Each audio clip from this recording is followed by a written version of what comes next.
सुस्वागतम छात्रों। आज हम हिंदी व्याकरण की प्रमुख विधा वर्णमाला का अध्ययन करने वाले हैं।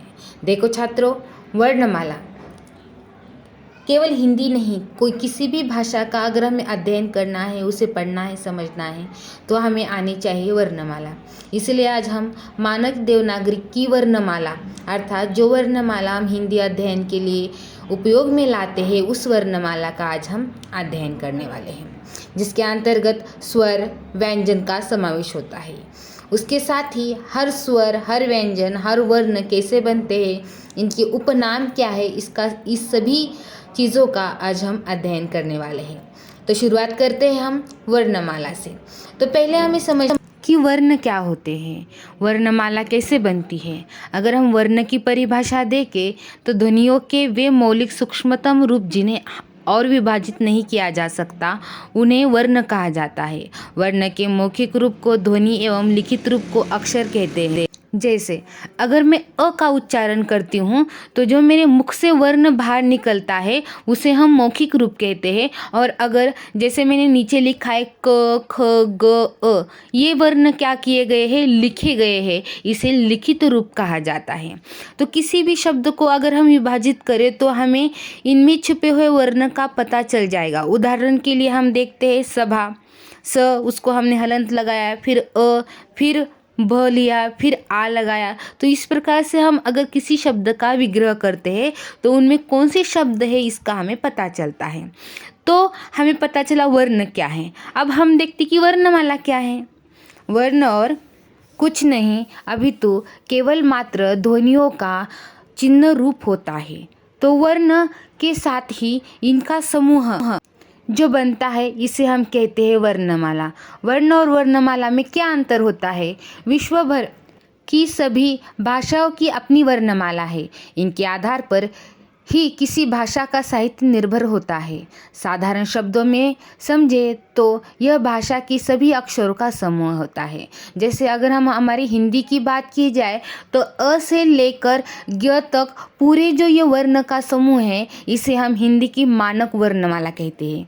इसलिए व्याकरण की दृष्टि से वर्णमाला की परिभाषा हम कुछ इस प्रकार से दे सकते हैं कि हिंदी भाषा के समस्त वर्णों के क्रमबद्ध समूह को वर्णमाला कहते हैं। मतलब जैसे मैंने अभी बोला था अ के बाद आ आता है, तो क्रमबद्ध जो समूह है वर्णों का इसे हम वर्णमाला कहते हैं। अब पहला हम वर्णमाला के अंतर्गत देख सकते हैं कि स्वर होते हैं। तो स्वर क्या होते हैं?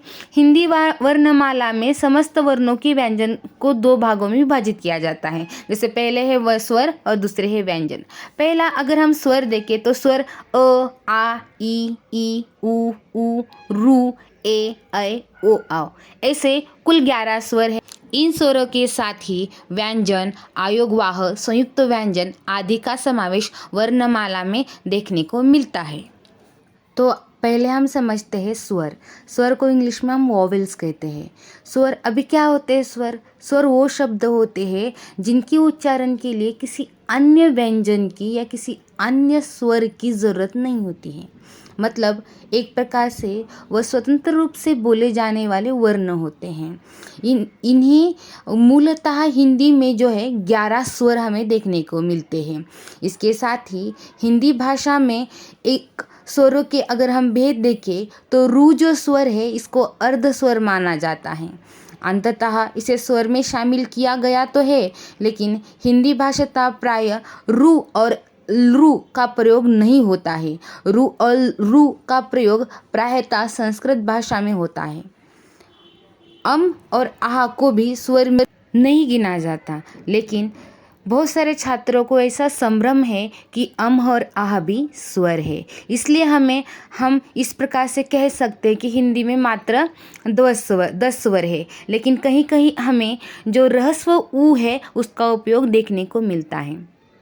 परंतु भारत सरकार ने जिस प्रकार से मैंने कहा कि रू का उपयोग हमें देखने को मिलता है, तो इसीलिए भारत सरकार द्वारा स्वीकृत जो मानक हिंदी वर्णमाला में है उसके अंतर्गत 11 स्वर और 35 व्यंजन का समावेश किया गया है, जिसमें रू को अर्ध स्वर के रूप में उसका स्वीकार किया गया है।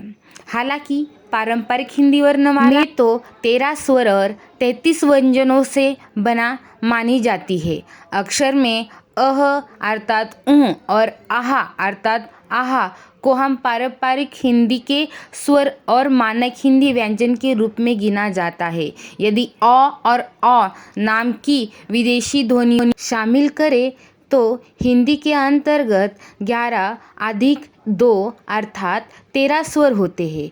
फिर भी रू आहा को हटा दे तो 10 स्वर हिंदी में मूलभूत है।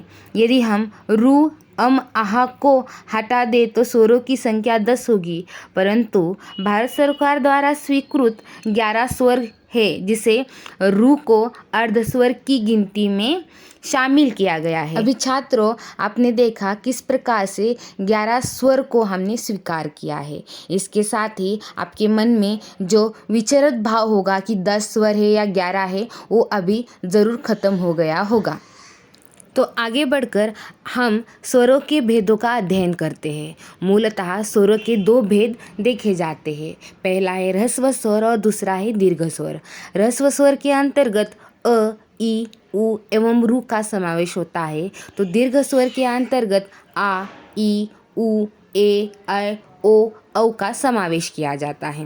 ह्रस्व स्वर देखें तो जिन्हें हमें उच्चारण के लिए समय कम लगता है, उन्हें हम ह्रस्व स्वर कहते हैं, अर्थात इन्हें हम छोटे स्वर भी कह सकते हैं। और दीर्घ स्वर जिनका उच्चारण हमें करने के लिए समय अधिक लगता है। उसके बाद हमने एक अर्धस्वर भी देखा था जो रू है। अब आगे बढ़ते हुए हम स्वर एवं स्वर की मात्राओं के बारे में जानकारी लेते हैं। कुल जैसे मैंने आपको बताया 11 स्वर है और उन 11 स्वरों की 11 मात्राएं हमें देखने को मिलती है। तो आप इस चित्र में देख रहे होंगे कि 11 स्वर और उन स्वरों की मात्राएं। तो इस प्रकार से आज हमने वर्णमाला के साथ साथ स्वर एवं स्वर के भेद और मात्राएं सीखा। तो छात्रों, अब इसके साथ ही अगर आप व्यंजन के बारे में जानकारी प्राप्त करना चाहते हैं तो इस चैनल को सब्सक्राइब कीजिए और बेल आइकॉन को हिट कीजिए, ताकि जब व्यंजन की वीडियो आए तो आपको पता चले। धन्यवाद।